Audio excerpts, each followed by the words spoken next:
Okay. Another topic I would like to share with you is the kind of switch which what we call the two-gang switch. Different from the single pole switch or one-gang switch. So this is the diagram of the two-gang switch. Okay, see I use the two colors, the red and the blue, so that you can trace the flow of the current. So this is our supply.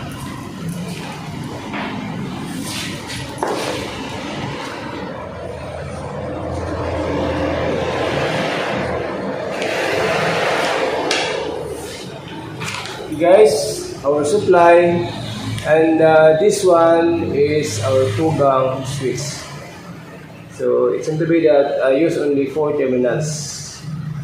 Okay, so we'll proceed to the actual connection using two-gang switch. The problem statement is two valve controlled in two-gang switch individually.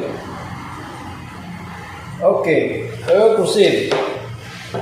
Now again, the tools and materials the same.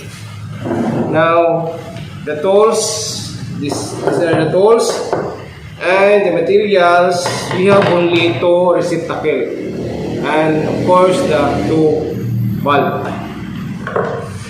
Okay, I use another colors for your convenient to trace the flow of the current. So this is the white color.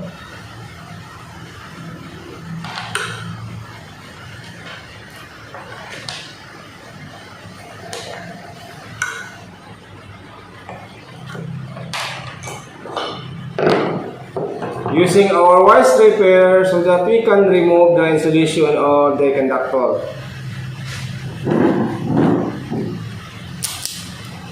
This automatic wire stripper. Hassle-free siya, guys.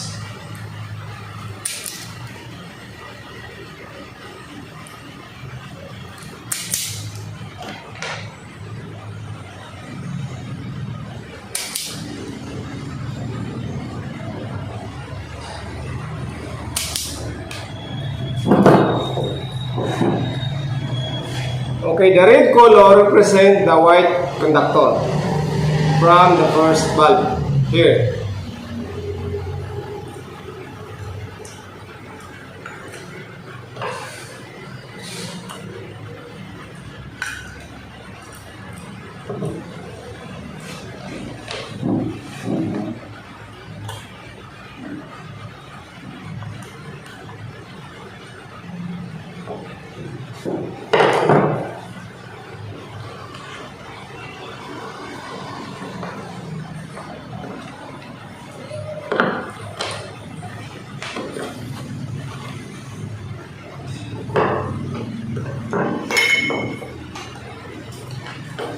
And the other receptacle.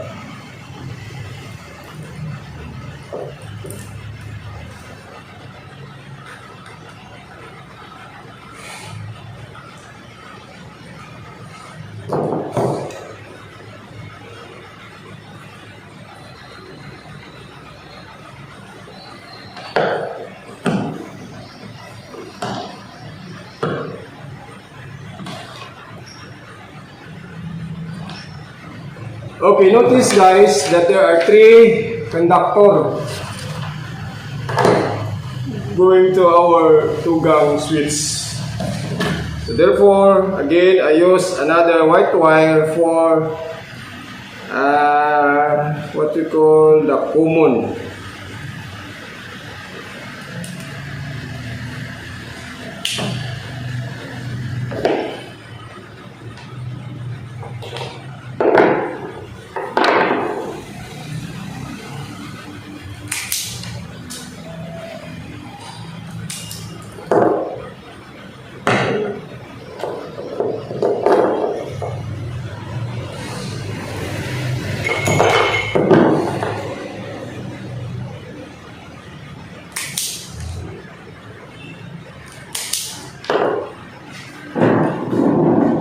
See guys, white, and then from this is going to our supply, this one.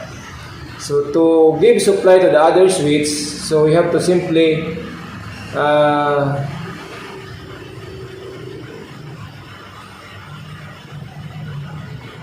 jump, or what we call the jumper.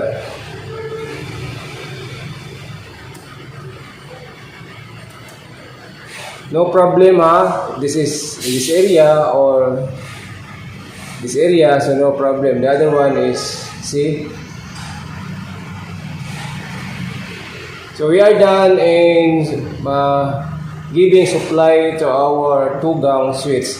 Now we have to put 2 conductor.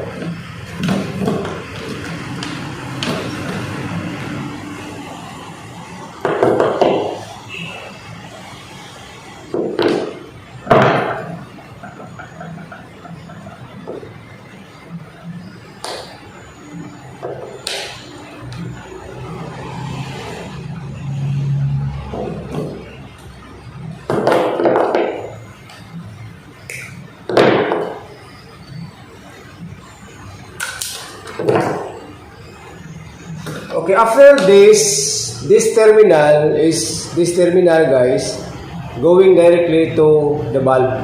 So since we have conductor in the bulb, this one, so we are going to use this block.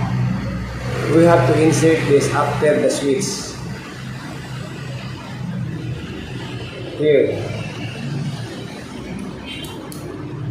Okay.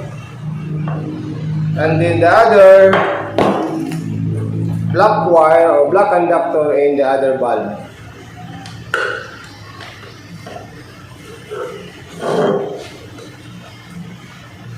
This one.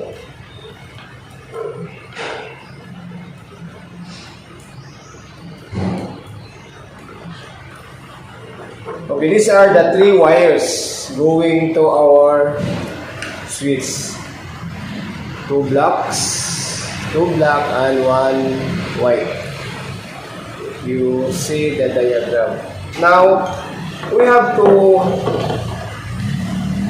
give supply going to our breaker. Since this is our supply of the breaker, this one, so we have to materialize these two conductor off.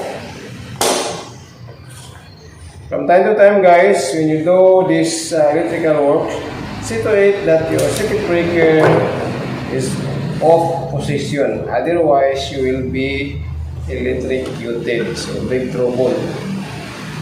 We connect the supply from the supply also the white.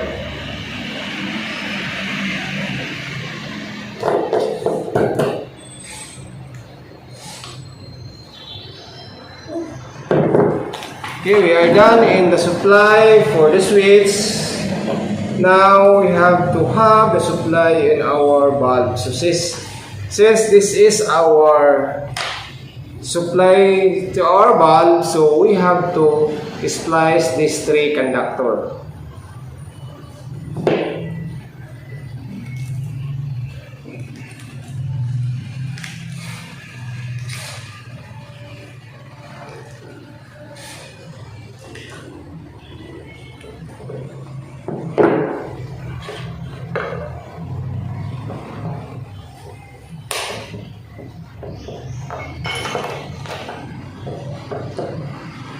Okay, so we are done connecting in 2-gang switch. Of course, 2 bulb also. Switch 1 for bulb 1 and switch 2 for bulb 2. So we have to switch on our breaker. Careful. Then this one. So either okay, switch 1. So the bulb is working.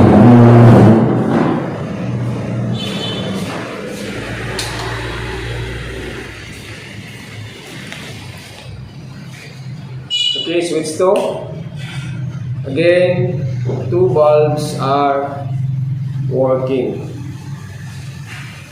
See? So, very easy.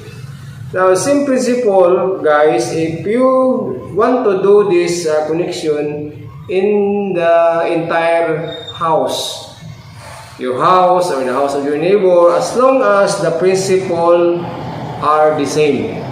So, you can do this DIY. You can do it yourself.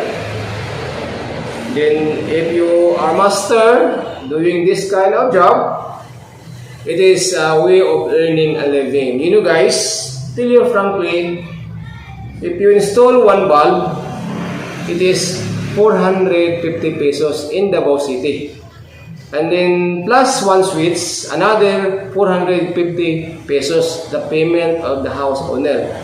So, in other words, if your neighbor want to connect a bulb and then with the switch, so your neighbor should pay into you 900 pesos.